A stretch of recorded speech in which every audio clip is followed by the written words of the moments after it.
no money, that's an asshole. It wasn't a phase.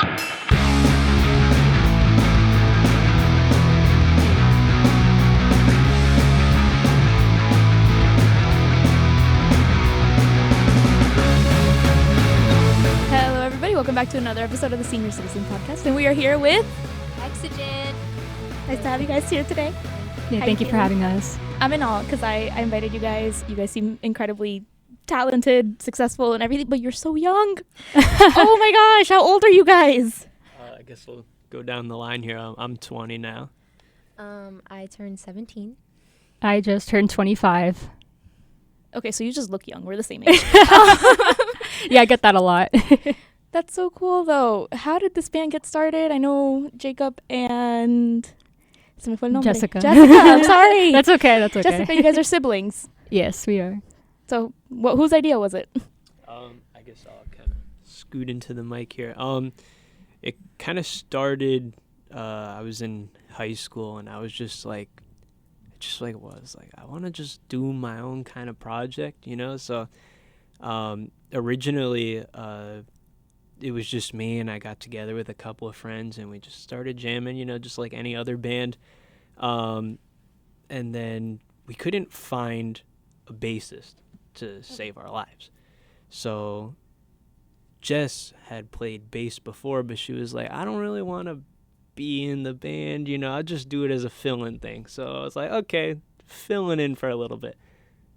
A little bit has lasted for a long time because it turned into becoming the front person. So pretty interesting how that all happened. Yeah, because I had been singing beforehand, and I was mostly just doing kind of like choir at school kind of thing. And I was in School of Rock for some time. I was kind of just doing bass for fun. I was like, I really didn't consider myself like a full musician. So for a while, I was just kind of like, well, I don't know, maybe not. And then the opportunity kind of just happened, and then I was like, okay, I'm just gonna, try and fill in for bass. And then of course that turned into, I'm gonna become the bass player of the band. And then I started to get more confident with my singing, and then I decided to really just step up to the mic and go for it. Okay, hi. Sorry. So it's actually kind of funny. Exactly today, I joined their band. So it was what is it called? The word? Like 1 year anniversary. anniversary. Yeah, but induction into the band. Right, yeah. They took me out, and I'm scared. Played, Induction into a band. No, they play Uno, but they have their own rules of Uno. So they were teaching me how to play, and then by the end of the game, I end up winning a round. They're like, welcome in the band. I was like, it was so cute. It was so fun. Was that a criteria? Like, did she have to win a round in order to join, or it was like? No, it was lucky. I was just lucky. We already were like, we were already like, we wanted to have her with us, but yeah, we was were just hanging like at a restaurant. Yeah, it was just a bonus. Uno, and it was, the Uno thing was is fun. bonus. But I met them when I was 12 and at another bar, and I was just featuring for another band that they were opening. Oh yeah, that's true. Yep, and then that's how I met them the first time. So it was just by middle chance school. we were in the same building playing at separate times, but not together, the same band. Mm-hmm. So, recapping, the bass thing. I feel like the bass is the equivalent to like the orchestra viola. Like nobody wants to play it. What is that? Yeah, it's and so I've been true. there. Oh my gosh, yeah. Second of all, you're the absolute coolest 17-year-old I've ever met. This is probably what I wanted to look like at 17. And the second that I started poking out my eyebrows, that mom over there was like, you're done, you're ruining your face, okay? They look so good on you. Thank you. How did you get to playing drums? I've been playing drums since I was 8, so almost 10 years now. My dad's favorite band's Iron Maiden, so I admired Nico McBrain. Like, that's what I wanted to do, that's what I wanted to be. I grew up listening to Slipknot, so that was even more, I was like, yes. And then when I went to my first concert, I was 5, it was an Iron Maiden concert. I felt the bass in my chest, and I was like, that's what I want to do for other people. I want that vibration, like, okay, this is going, like, I want that. So that's how I started, like, playing. Right. Mm-hmm. And my first drum kit was when I turned 8. They got me a drum kit, and I was like, it was cool because that's my drum anniversary and my birthday, so it's easy to keep track when I'm like, oh, I'm 18 and now 10 years playing, so it's fun. That's amazing. Thank So, you. and you guys have like a bit of a more classical training too. It wasn't like I've talked to a lot of vocalists that are like, oh, I practice in the shower, and it's like a anime training arc, you know? Oh my gosh. Yes, I actually have a background in musical theater.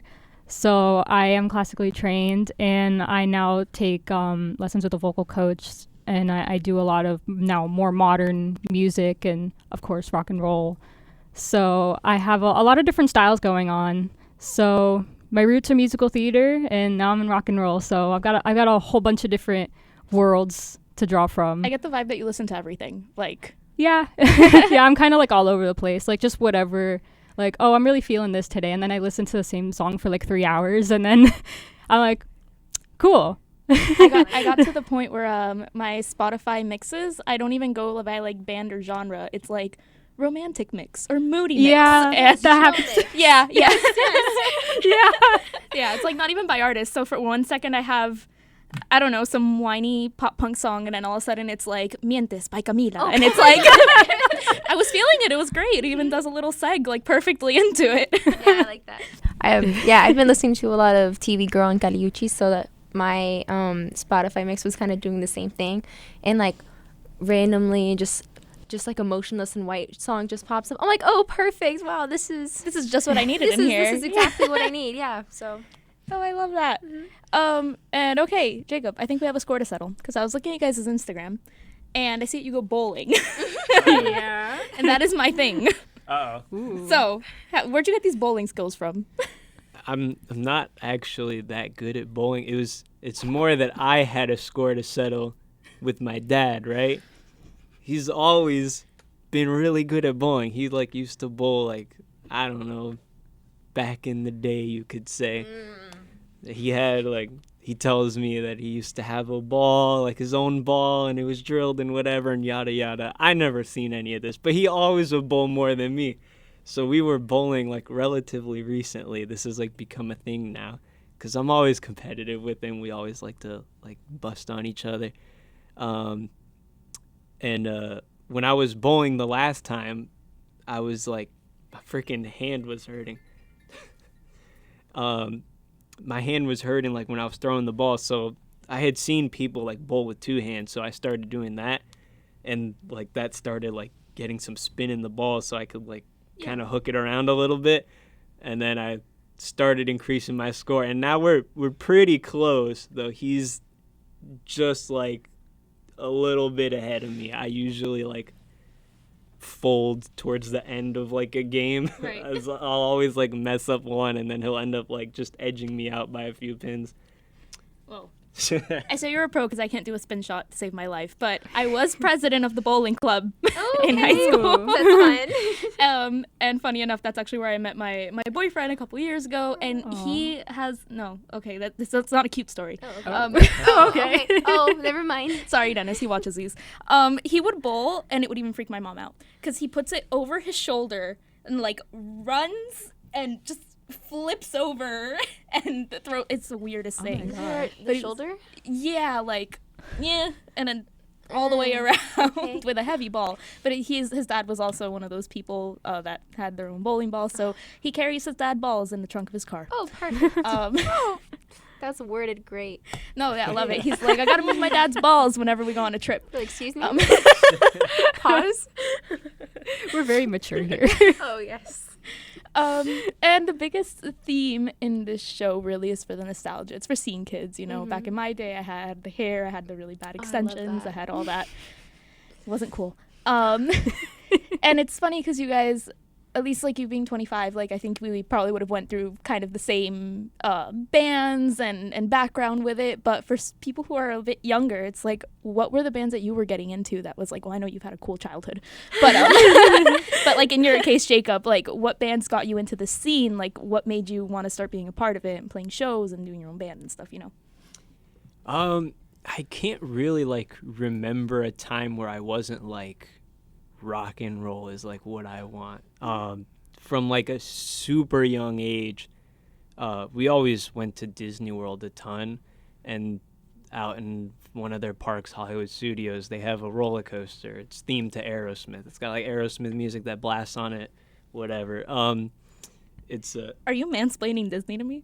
I'm an annual pass holder. I'm kidding. I live at Disney, bro. It's good. I know the Rock and Roller Coaster. Okay, I'm just making sure, because like some people, I mean, we're Floridians, so it's like kind of like a guarantee that you've been to Disney, but like just checking, you know.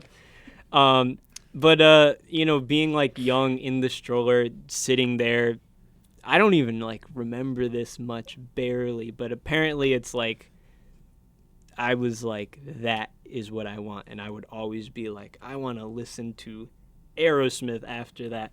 And then my mom was like, hey, so you like that? Why don't you try listening to Rush? And I was like, whoa.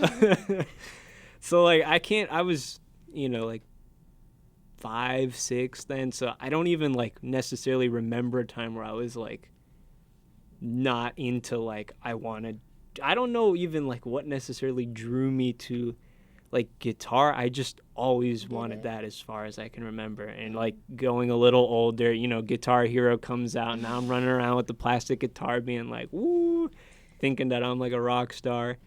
And then like actually picking up a guitar for real, I was like 6.5-ish. And then I realized, you know, it's not as easy as playing Guitar Hero was. But yeah, it kind of just went from there. Yeah, kind of just went from there and continued on. And then the heavier side of stuff was like more of a recent development. That was kind of more of a stuck inside during COVID kind of development. Just started listening to a bunch of different stuff, and I was like, this metal stuff is kind of going crazy. And yeah, that's pretty much. And how did you start getting into more of like the local band scene and playing and whatnot? Like, what were the bands that really kickstarted you into? So I'm trying to find something embarrassing somewhere. Like, you guys are so much cooler than me. I don't know, like embarrassing. I don't really remember. Oh, embarrassing, like on stage, I almost tripped over a chord. And this one time when I was playing, like I was probably like 9. My shoelace was like, the bunny parts were too big, like the loops. Right. It got over the kick for the pedal, and I untied my shoelaces.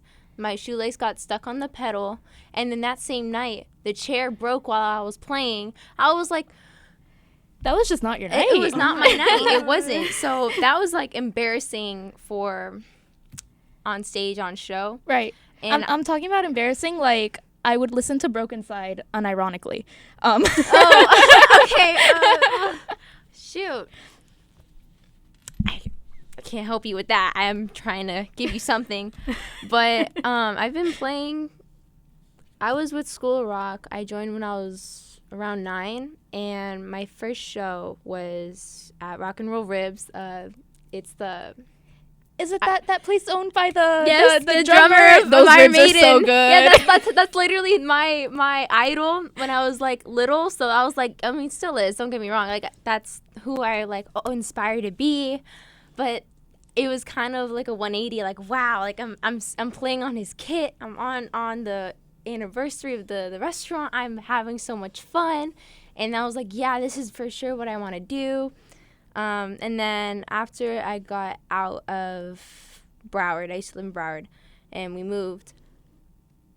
I used to play at this bar called Piper's.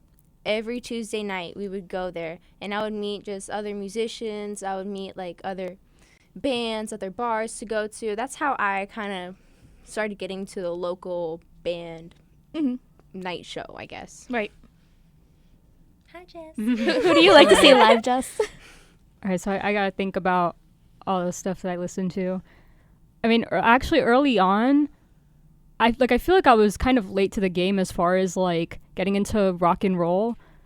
Like I started off with more classic rock for sure. Like I was super duper into Rush, just like Jake, and I just thought Geddy Lee was like the coolest guy. And of course, a vocalist and a bass player, like that was just beyond me. I didn't think I would go down that path too. So here I am. And yeah, he's still awesome to me. Yeah, I went through a big Rush phase. I remember I went through a huge Vocaloid phase. Like, Huge what? Vocaloid. That's Vocaloid? if anybody's like an anime fan or anything like that, that's like a big thing. Like Hatsune Miku, if you know the character, she has like the big pigtails that are Right. blue. That's Oh, Vocaloid. I went through a okay. huge Vocaloid phase. I still have a poster in my room, and like, Oh. yeah, I love Vocaloid. That's like a big part of my childhood. After that, I honestly can't even recall like what happened to my music taste. Like, it just kind of went in many different directions. Like, well, I always have been a Pink fan too. I think she's just a really cool person, and vocally, like, I just want to get her sound. Like, her That's a and good Miley sound. Cyrus, Yeah. yeah, they're just killer. And Demi Lovato too. Like, I grew up Really? yeah, they're all just like fantastic vocalists. Yeah. Demi and- Lovato is one of those instances where I have to separate the artist from the music I know. because she's so talented, but girl, or they, or I don't know. But yeah, like really, really strong vocals. So, and then I started to get into more of like, I started to lean into metal more recently. Recently I've actually been listening to I Prevail a lot. So, yeah, I've been checking out their stuff. They're really cool. Did the ads get you? Because it's like, I get a bunch of ads for new music and it's always like, for people who love I Prevail. And I'm like, No. is that really your reference? Like, it's not just one band though. It's like, I'm talking about like 10 different ads in one day. Oh my god. Yeah, so I guess Wouldn't I know. Prevail is On what? popping. I wouldn't know. No. Firefox U Block. That's where it's at. No ads for me. That's true. No, on Instagram. I get like so many sponsored ads. I don't know, maybe it's just me. But obviously, from your backgrounds, from everything you guys are doing as a band, you're doing something right. Over 20K streams a while ago on your single. That's something amazing. It's something to be so proud of. Thank you. Where do you guys see yourself going as a group? Hopefully on a big stage. That would be ideal. Definitely on those big, ginormous stages. It would be fun. Yeah, those big stages are really awesome. Yeah. I mean, what I see myself, so I actually work at Spencer's too. So as a band, I want our shirts on the Spencer's wall. I want the posters everywhere. Like, oh my gosh, can I get an autograph? Oh, okay. Oh, let me take my glasses off. Oh, here we go. Bye, bye, bye. Thank you so much. You know, that's what I see us doing. We're like, oh, I'm sorry. Let me just take off my awesome coat and pose on this side. Yep. We want this angle or the other angle. That's what I want for us. Yeah. Yeah. I love that. 14-year-old me still screaming like, "Oh my god, she works at Spencer's too!" She's just like me for Go real. in there. But anyways, do you think you would go back to musical theater, Jess, since you have that background? I still love musical theater. I do, but I don't think I could do Broadway. It's like Broadway you could do is Broadway by cutthroat. night and then like huge concert. I mean, Broadway by day, huge concert by night. Yeah, it's just Broadway is tough. Right. Like I know some people that are involved in a lot of Broadway stuff, and that's cutthroat stuff. Like I just don't think I could do the lifestyle. But I like shout out to all you people who are doing that stuff, because that is really difficult, really grueling schedules, and I just do it for fun. I just like to sing stuff and be like, yeah, those are my roots. But I don't think I could do real Broadway. That's awesome. Okay. Is anybody else an anime fan? Yes. Okay. Did we all watch Spy Family? Yes. You're not an anime I'm fan. the only one that's not an anime fan here. Sorry. Yeah. It's okay. You don't really need it. It's just to check to see if you would know who I'm talking about. So we Yes. have an anime called Spy Family, right? Mhm. And I know, it's so cute. it's adorable. I love it. Cute. It's about a spy, a guy who's a spy who fake marries a assassin, but he doesn't know she's an assassin, to adopt a little girl who's just telepathy. Mhm. And basically it's just a cute little comedy. Mhm. So we need to figure out who would win Oh. in this scenario. Okay. And you have a guy who thinks he's John Wick versus a girl who thinks she's Yor, which is the assassin. The rip-off John has a shit BB gun with 20 shots, a suit that has a bit of padding, a dead dog, and he drained by watching all the John Wick movies and practicing whatever he does. Rip-off Yor has A dull, short kitchen knife. Trained by watching the entirety of Spy Family and practicing whatever Yor does. A very much alive dog. And a very bad Yor cosplay. Yor. Yeah, I'm gonna go with Yor. Probably the one with the knife and the dog, because that'll, like, even a dull knife you could actually do some damage with as opposed to a BB gun. I'm processing, but in my mind, the BB gun is worse. Dan. What's worse, a dull knife or a BB gun? More dangerous? Yes. BB gun's more dangerous Yeah. than a dull knife. And longer reach. Yeah, I'm gonna have to go with the range. Oh, we're talking about range though? I didn't know that. Well, they're fighting. Okay. You have more range with the BB gun and a suit that has a bit of padding. That is true. I think it's rigged. So you Maybe. wanted us to go your way then the whole Don't time. sway the jury. Yeah. Well, I'm being honest here. I'm just gonna go against whatever you guys are saying, but I think my argument's pretty convincing. Perfect. That's great that you say that and you believe in that. Perfect. No, but in my heart, I want Yor to win. That's Yes, Right. that's why I'm saying that. So all right, guys. I don't know if you want to put in and like promote anything. It's your shameless plug moment. Let us know anything you guys want. Yes, the of audience to know. course. Yeah, so once again, we are Exigent, and we have original music on Spotify. We have released Empty Hearts back in January, and we'll be releasing a song very soon. So be sure to follow us on all our social media and on Spotify and listen to our music. Thank you so much. Thank you guys so much for coming on. Jazz and Jacob, you guys are awesome. I hope to kick your butt in bowling at some point. And we'll catch you guys next. Catch you guys next I'm not time. that good at it.